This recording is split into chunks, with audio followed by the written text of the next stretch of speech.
Assalamu alaikum. My name is Zunaira Sulaiman.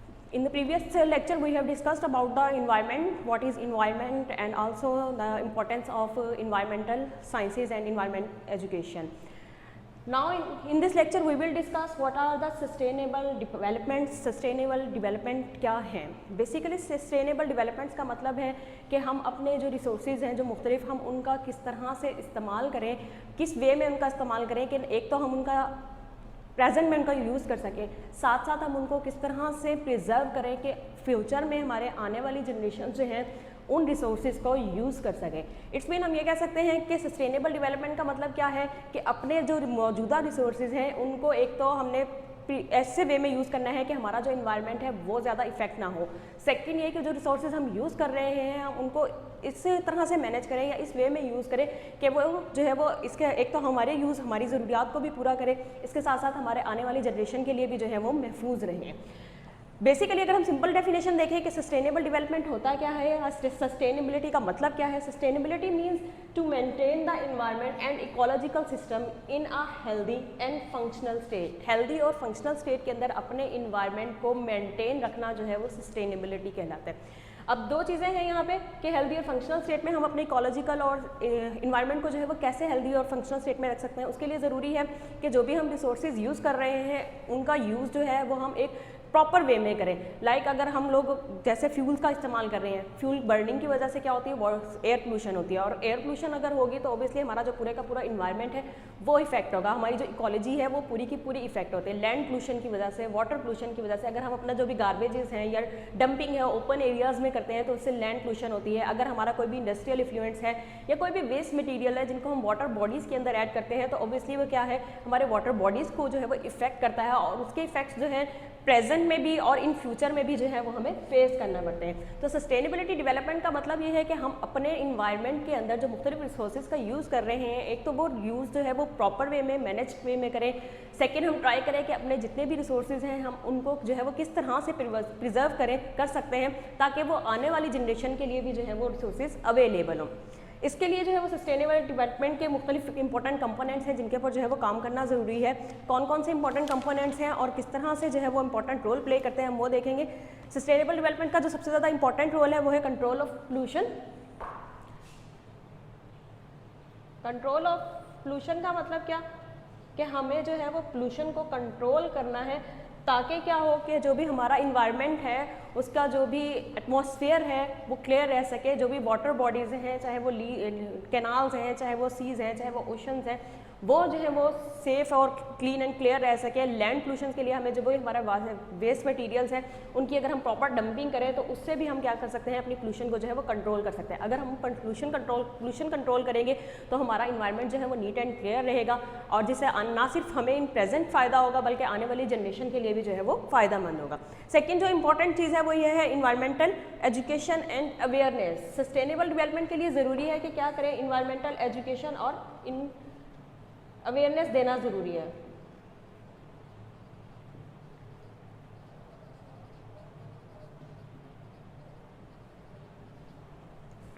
And awareness, जब तक हमें पता नहीं होगा कि इन्वायरमेंट जो है वो कौन कौन से ऐसे फैक्टर्स हैं जिनकी वजह से इन्वायरमेंट जो है वो इफेक्ट होता है या इन्वायरमेंट को इफेक्ट कर रहे हैं, कौन कौन सी कॉजेज़ हैं, कौन कौन से सोर्सेज हैं, तब तक हम क्या कर सकते हैं, अपने इन्वायरमेंट को मेंटेन नहीं कर सकते, अपने इन्वायरमेंट को जो है वो उसकी पोल्यूशन जो कॉज कर रहे हैं उसको प्रिवेंट नहीं कर सकते। तो इन्वायरमेंटल एजुकेशन और जनरल अवेयरनेस जो है वो बहुत ज़रूरी है।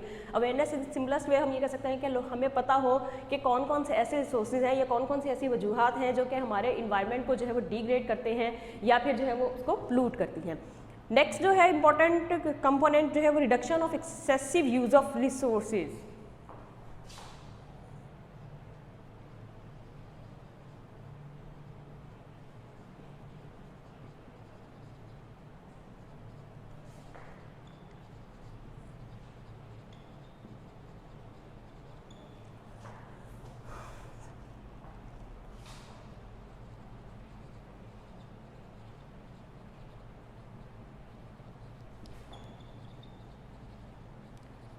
सस्टेनेबल डेवलपमेंट के लिए एक तो इम्पॉर्टेंट चीज़ क्या है कि हम अपने जितने भी रिसोर्सेज हैं उनका एक्सेसिव यूज़ ना करें। लाइक जैसे वाटर है, हम वाटर का वेस्टेज जो है वो बहुत ज़्यादा करते हैं। लाइक जैसे इस तरह से फ्यूल्स है, फ्यूल्स के लिए अगर हम जो पब्लिक ट्रांसपोर्ट यूज़ करें बजाय इसकी जगह के अगर हम अपनी पर्सनल ट्रांसपोर्ट यूज़ कर रहे हैं तो उसकी जगह पे हम फ्यूल्स को जो है वो सेव कर सकते हैं। एक तो फ्यूल की जो रिसोर्स है वो हमारा सेव होगा, इसके अलावा जो पोल्यूशन एयर पोल्यूशन कॉज होती है बर्निंग ऑफ फ्यूल की वजह से हम उसको भी जो है वो कम कर सकते हैं। कंजर्विंग रिसोर्सेज का मतलब कि हम अपने रिसोर्सेज जो हैं वो उनको किस तरह से कंजर्व कर सकते हैं ताकि फ्यूचर में आने वाली जनरेशन्स के लिए जो है वो रिसोर्सेज अवेलेबल हों। नेक्स्ट है using cleaner fuels and technology.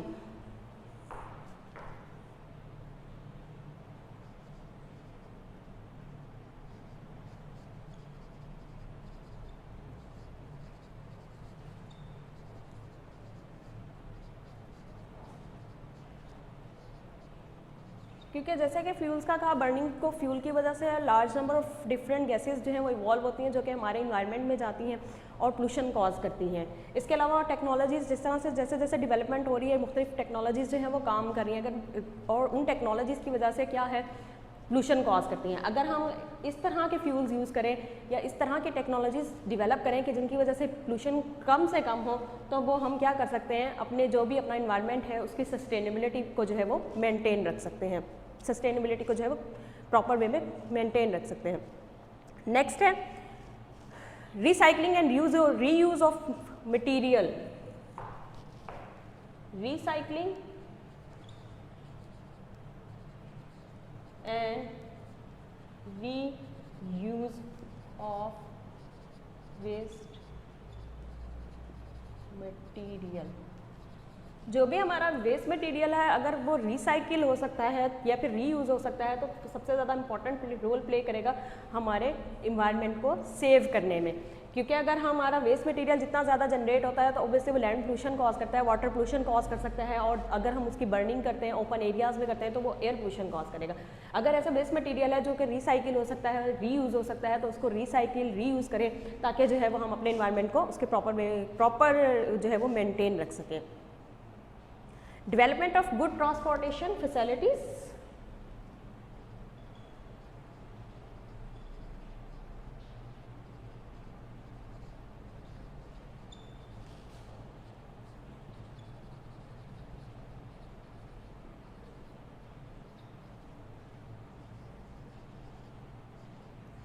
जैसे मैंने आपको पहले भी बताया कि बजाय हम अपनी पर्सनल जो ट्रांसपोर्ट यूज़ करते हैं उसकी जगह हम पब्लिक ट्रांसपोर्ट यूज़ करें तो ऑब्वियसली फ्यूल्स की बर्निंग जो है वो कम होगी, और अगर फ्यूल बर्निंग कम होगी तो एक तो हम फ्यूल का जो रिसोर्स है हम उसको बचा सकते हैं, और सेकंड जो बर्निंग की वजह से हम एयर पोल्यूशन कॉज होती है हम उसको भी जो है वो सेव कर सकते हैं। लर्निंग टू लिव द सस्टेनेबिलिटीज़, हम देखेंगे कि हम अपने जो है वो किस तरह से अब जो भी हमारा इन्वायरमेंट है उसको जो है हम सस्टेन कर सकते हैं। उसके लिए बेसिकली क्या क्या लर्निंग जो है वो इम्पॉर्टेंट है, किस चीज़ पे एम्फासिस करना ज़रूरी है, किस चीज़ के ऊपर जो है वो अगर हम फोकस रखें तो हम अपने इन्वायरमेंट को जो है वो सस्टेन कर रख सकते हैं।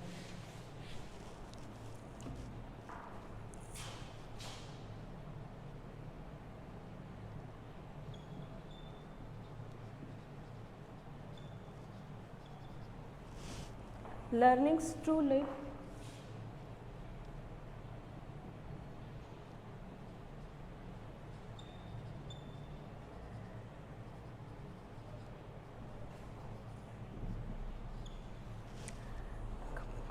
करंट एम्फेसिस किस चीज़ पे है, करंटली जो है वो किस चीज़ पे जोर दिया जाता है, एम्फेसिस, और सस्टेनेबिलिटी के लिए किस चीज़ पे हमें ज़्यादा तवज्जो देने की ज़रूरत है।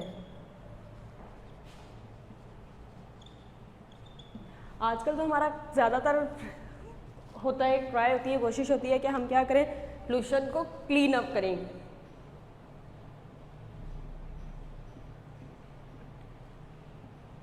लेकिन अगर हम अपने एनवायरनमेंट की सस्टेनेबिलिटी चाहते हैं तो उसके लिए ज़रूरी है कि हम पोल्यूशन को होने ही ना दें। पोल्यूशन प्रिवेंशन करेंगे तो उससे क्या होगा कि हमारा जो एनवायरनमेंट है उसकी सस्टेनेबिलिटी जो है वो बढ़ेगी। नेक्स्ट है वेस्ट डिस्पोजेबल। आजकल का जो है कि वो वेस्ट भी जो डिस्पोज किया जाता है उसका प्रॉपर वे हो। या तो उसको जलाया जाता है या फिर उसको दफनाया जाता है, ज़मीन के नीचे जो है वो दबा दिया जाता है।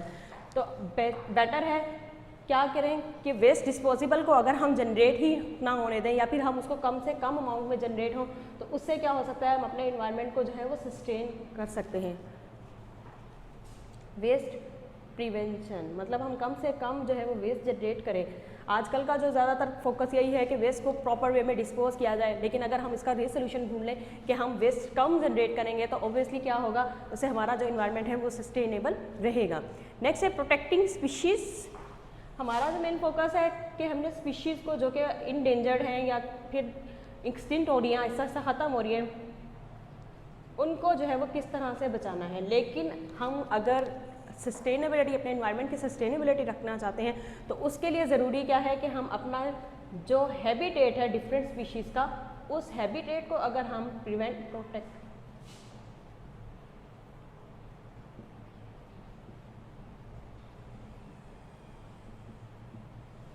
अगर हम हैबिटेट्स को जो है वो महफूज रखते हैं, अपने जो हैबिटेट्स हैं उनको जो है वो सेव रखते हैं, तो फिर हम क्या कर सकते हैं कि हमारी स्पीशीज़ जो है वो अल्टीमेटली सेव होंगी।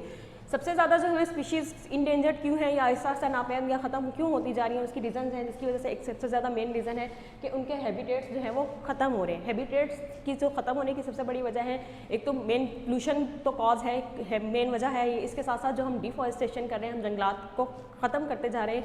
ये कि जो जंगलात होते हैं, जो फॉरेस्ट होते हैं, वो बहुत सारी डिफरेंट स्पीशीज़ के लिए हैबिटेट्स होते हैं।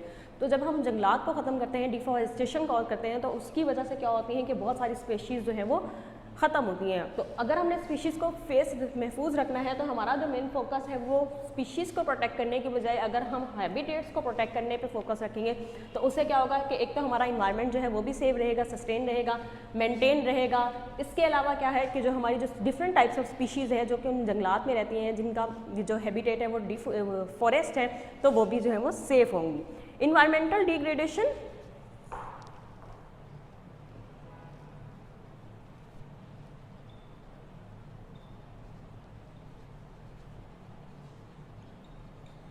हम अपने इन्वायरमेंट को जो है वो डिग्रेड करते जा रहे हैं। डिग्रेड करने के लिए चाहे हम सबसे ज़्यादा अगर मेन वजूहत देख लें तो वो डिफॉरेस्टेशन ही है, ओपन डंपिंग है, वेस्ट मटेरियल्स का जो है वो वाटर बॉडीज़ के अंदर डायरेक्ट डिस्चार्ज है, यही या फिर बर्निंग ऑफ फ्यूल्स है, यही बेसिकली मेन वजूहत हैं जो कि क्या कर रही हैं, हमारे इन्वायरमेंट को डिग्रेड कर रही हैं। तो अगर हम अपने सस्टेनेबिलिटी चाहते हैं तो उसके लिए ज़रूरी है कि वो हम अपने इन्वायरमेंट को जो है वो रिस्टोर करें, ऐसी एक्टिविटीज़ से अवॉइड करें जो कि हमारे इन्वायरमेंट को इफ़ेक्ट करती हैं।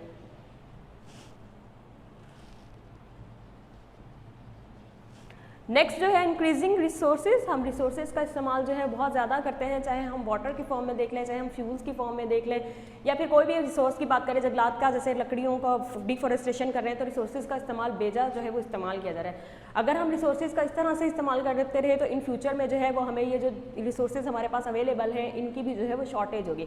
अगर हम रिसोर्सेज को ज़्यादा यूज़ करने की बजाय कम यूज़ करें तो क्या हो सकता है कि एक तो हमारा इन्वायरमेंट के अंदर जो पोल्यूशन कॉज करते हैं उसको भी हम कंट्रोल कर सकते हैं।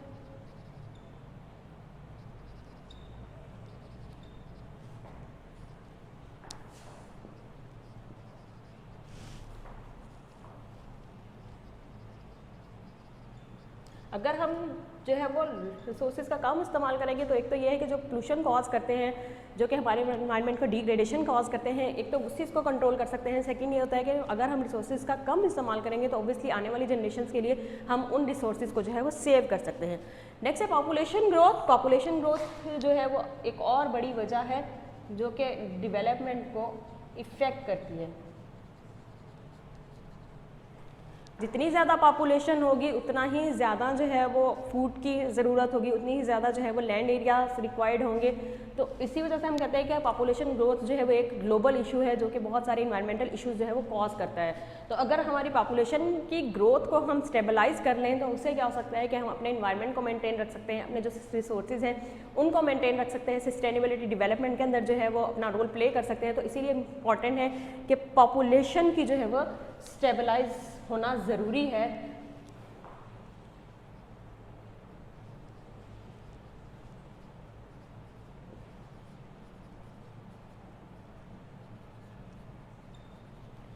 पॉपुलेशन का स्टेबलाइज होना ज़रूरी है ताकि हम क्या कर सकें कि जो भी हमारे रिसोर्सेज हैं उनको हम सस्टेन कर सकें, जो भी हमारा इन्वायरमेंट है उनको जो है मेंटेन रख सकें। आज का हमारा लेक्चर बेसिकली किस चीज़ पे था? Sustainable development. सस्टेनेबल डेवलपमेंट के अंदर हमने सबसे पहले देखा कि सस्टेनेबिलिटी क्या होता है। सस्टेनेबिलिटी का जिसका मैंने बेसिकली आपको बताया कि सस्टेनेबिलिटी का मतलब क्या है, कि जिसके ज़रिए हम क्या करते हैं कि अपने एनवायरनमेंट को या अपने रिसोर्सेज को इस वे में यूज़ करना या इस वे में मेंटेन करना। एक तो ये कि वो हमारी बेसिक ज़रूरियात को पूरा कर दे, सेकेंड वो पोल्यूशन को कॉज ना करे, और थर्ड उन रिसोर्सेज को सेव करना ताकि आने वाली जनरेशन जो है वो उसको यूज़ कर सके। सस्टेनेबिलिटी का मतलब क्या कि अपना जो भी आपका इन्वायरमेंट है, जो भी इकोलॉजिकल सिस्टम है, उसको एक हेल्दी और जो है वो फ्रेंडली और हेल्दी वे में जो है वो मेंटेन रखना। अपना जितनी भी एयर पोल्यूशन, वाटर है या एयर है या लैंड है, उसको अनपोल्यूटेड फॉर्म में जो है हम किस हद तक रख सकते हैं। नेक्स्ट हमने देखा कि सस्टेनेबिलिटी डेवलपमेंट के इंपॉर्टेंट कंपोनेंट्स क्या क्या हैं, कि किन किन चीज़ों के ऊपर अगर हम फोकस रखें तो हम क्या कर सकते हैं, अपना जो इन्वायरमेंट है उसको सस्टेन कर सकते हैं। जिसके लिए हमने कहा कि कंट्रोल ऑफ पोल्यूशन ज़रूरी है, कि हम पोल्यूशन को कंट्रोल करें। मिनिमम पोल्यूशन कॉज करेंगे तो ऑब्वियसली हमारा इन्वायरमेंट नीट एंड क्लीन रहेगा। नेक्स्ट जो हमने देखा कि उसके लिए ज़रूरी है कि लोगों के अंदर इन्वायरमेंटल एजुकेशन और अवेयरनेस होना ज़रूरी है कि कौन कौन से ऐसे कॉजेज़ हैं, कौन कौन से ऐसे सोर्सेज हैं जो कि पोल्यूशन कॉज करते हैं। उसके बाद नेक्स्ट हमने देखा कि क्या है कि अगर हमारे पास जितने भी रिसोर्सेज हैं उन रिसोर्सेज का हम यूज़ कम करें, या फिर अगर हम रिसोर्सेज यूज़ कर रहे हैं तो हम उसको इस वे में यूज़ करें कि वो मिनिमम पोल्यूशन कॉज करें, तो उससे भी हम अपने इन्वायरमेंट को जो है वो सेव रख सकते हैं, अनपोल्यूटेड फॉर्म में रख सकते हैं। क्लीनर फ्यूल्स टेक्नोलॉजीज़ का अगर हम इस्तेमाल करें, अगर हम ऐसे फ्यूल्स यूज़ करें जो कि इन्वायरमेंटल फ्रेंडली हो, जो कि मिनिमम पोल्यूशन कॉज करें, तो उससे भी हम अपने इन्वायरमेंट की सस्टेनेबिलिटी को इंक्रीज़ कर सकते हैं।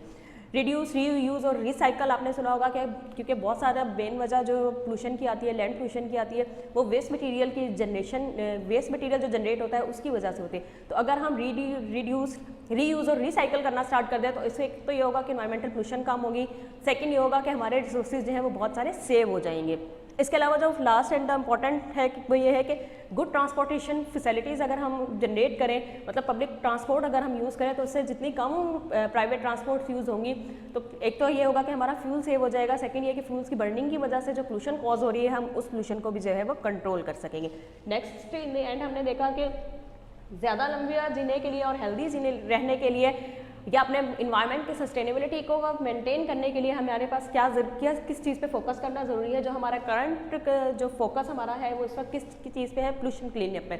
लेकिन जो सस्टेनेबिलिटी के लिए ज़रूरी है वो ये है कि हम पोल्यूशन को क्लीनअप की बजाय अगर हम पोल्यूशन प्रिवेंशन करें तो वो ज़्यादा बेटर है हमारे इन्वायरमेंट के लिए। नेक्स्ट हमने देखा कि वेस्ट डिस्पोजेबल, चाहे वेस्ट डिस्पोजल के हम प्रॉपर वेस्ट देखते हैं कि किस तरह से हम अपना वेस्ट को डिस्पोज करें। अगर हम वेस्ट को डिस्पोज करने के मेथड्स देखने की बजाय अगर हम ये करें कि वेस्ट प्रिवेंशन को कम करें तो उससे हम सस्टेनेबिलिटी को इंक्रीज कर सकते हैं।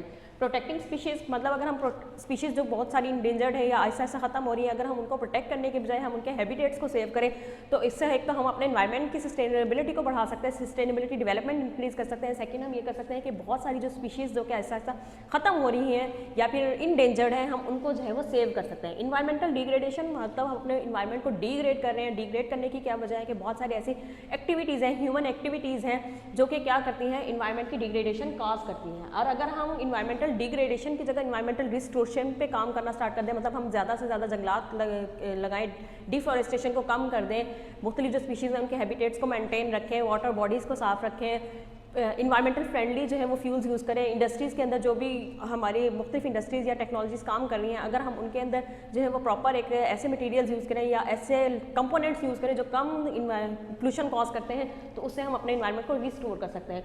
इंक्रीजिंग रिसोर्सेज यूज़ के हमारा आजकल का क्या फोकस है कि रिसोर्सेज को यूज़ करते जाएँ, लेकिन अगर हम रिसोर्सेज का कम इस्तेमाल करेंगे तो एक तो वो हमारे आने वाली जनरेशन के लिए सेव रहेंगे और सेकेंड ये होगा कि हम जो पोल्यूशन वो कॉज कर रहे हैं वो कम हो सकेगी। At the end population growth जो कि एक ग्लोबल इफेक्ट है, जिसको हम कह सकते हैं कि पूरी दुनिया के अंदर जो है वो इफेक्ट हो सकता है कि ग्लोबल के पॉपुलेशन ग्रोथ जो है वो सबसे ज़्यादा मेन वजह कह सकते हैं कि इन्वायरमेंट को डिग्रेड करने की बनती है। क्योंकि अगर जिस तरह से पॉपुलेशन बढ़ेगी तो रिसोर्सेज का इस्तेमाल ज़्यादा होगा, लैंड्स का यूज़ ज़्यादा होगा। तो अगर हम अपने इन्वायरमेंट की सस्टेनेबिलिटी चाहते हैं तो इसके लिए ज़रूरी है कि पॉपुलेशन की जो भी स्टेबलाइजेशन है उसको हम मेंटेन करें। इसके अलावा एक्टिविटीज़ जो हमारी है, जिसको हम ह्यूमन एक्टिविटीज़ हैं जो कि हमारे इन्वायरमेंट को इफेक्ट करते हैं, जिनको हम एंथ्रोपोजेनिक एक्टिविटीज़ कहते हैं, वो सारी की सारी वो एक्टिविटीज़ होती हैं जो कि इंसान करते हैं और उसका डायरेक्ट इफेक्ट जो है वो हमारे इन्वायरमेंट के ऊपर होता है, जिसमें चाहे हम कह रहे हैं कि हम अपने जो भी मुख्तलिफ पावर प्लांट्स हैं उनके अंदर जो बर्निंग हो रही है, या जो फिर फर्नेसेस हैं जिनके ऊपर काम फर्नेसेस वगैरह है, या फिर जो डिफॉरेस्टेशन कर रहे हैं, या फिर हम अपने जो है बायोडाइवर्सिटी को इफेक्ट कर रहे हैं या इकोलॉजिकल को इफेक्ट कर रहे हैं, तो वो सारी की सारी हमारी क्या है, ह्यूमन एक्टिविटीज़ हैं जो हमारे इन्वायरमेंट के ऊपर डायरेक्टली या इनडायरेक्टली इफेक्ट करती हैं। नेचुरल एक्टिविटीज़ भी ऐसी हैं जो कि क्या करती हैं, कहीं ना कहीं हमारे इन्वायरमेंट को थोड़ा बहुत इफेक्ट करती हैं। जैसे हम कहते हैं कि डस्ट स्टॉर्म आ जाते हैं, या विंड होती है, या फिर अर्थक्वेक्स हैं, या वोल्केनिक इरप्शंस हैं, जिसकी वजह से मुख्तलिफ किस्म की गैसियस मटीरियल जो है वो रिलीज होते हैं जो कि हमारे इन्वायरमेंट को इफेक्ट करते हैं। तो अगर हम इन सारी एक्टिविटीज़ को जो है वो कंट्रोल कर लें तो हम क्या कर सकते हैं कि अपने इन्वायरमेंट को उसकी जो ओरिजिनल फॉर्म है उसमें मेंटेन रख सकते हैं। Thank you.